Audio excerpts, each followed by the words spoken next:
Om Swastiastu. Perkenalkan, nama saya Wayan Adit Pranata, nomor absen 17 dari kelas 10K. Baik, di sini saya akan menjelaskan tentang pemanasan global secara umum. Perubahan iklim mengacu pada perubahan suhu dan pola cuaca dalam jangka panjang. Pergeseran ini mungkin bersifat alami, tetapi sejak periode 1800-an, aktivitas manusia telah menjadi pendorong utama perubahan iklim, terutama dengan perkembangan bahan bakar fosil seperti batu bara, minyak, dan gas yang menghasilkan gas yang membengkak panas. Jadi di sini saya akan menjelaskan faktor-faktor pemanasan global. 1. Gas rumah kaca meningkat. Gas rumah kaca menjadi salah satu penyebab dari pemanasan global. Gas rumah kaca ini berasal dari pembakaran minyak bumi seperti batu bara dan gas alam. Gas rumah kaca ini menyebabkan adanya pemanasan yang terpantul tidak bisa diteruskan keluar angkasa. Panas tersebut justru kembali ke bumi dan menyebabkan pemanasan global. Polusi udara. Pemanasan global terjadi karena adanya polusi udara. Fenomena ini diakibatkan oleh pembakaran bahan bakar mesin kendaraan bermotor yang menghasilkan gas karbon dioksida. Gas tersebut diketahui tidak bisa diteruskan keluar angkasa sehingga panas terangkap di bumi. Hal inilah yang menyebabkan bumi terasa lebih panas. 3. Efek rumah kaca. Efek rumah kaca menyebabkan panas yang ada di bumi terperangkap di atmosfer dan tidak bisa terpantulkan keluar angkasa. Sebenarnya, efek rumah kaca ini dapat berguna untuk kehidupan manusia.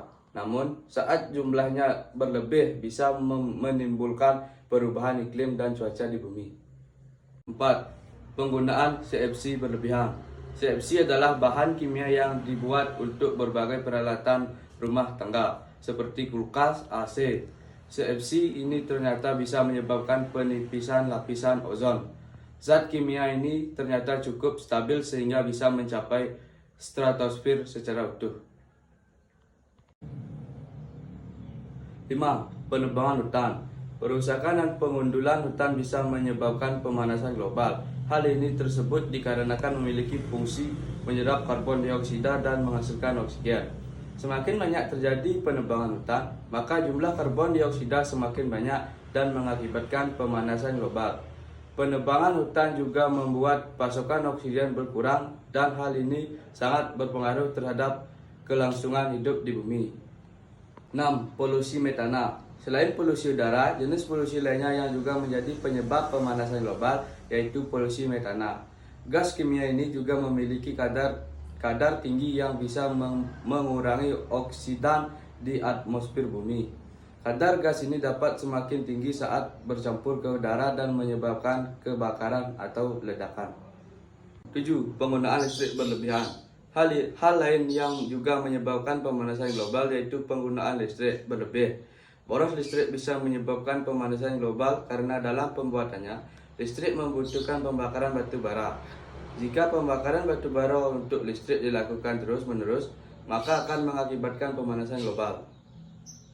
8. Sampah plastik. Sejumlah penelitian menyebutkan bahwa saat terkena sinar matahari dan rusak, maka sampah tersebut akan mengeluarkan gas metana dan etilena. Perlu dipahami bahwa gas metana bisa menyebabkan perubahan iklim dan hal lain yang berhubungan dengan peningkatan risiko pemanasan global. Sekian dari presentasi saya akhiri dengan Prama Santi. Om Santi Santi Santi Om.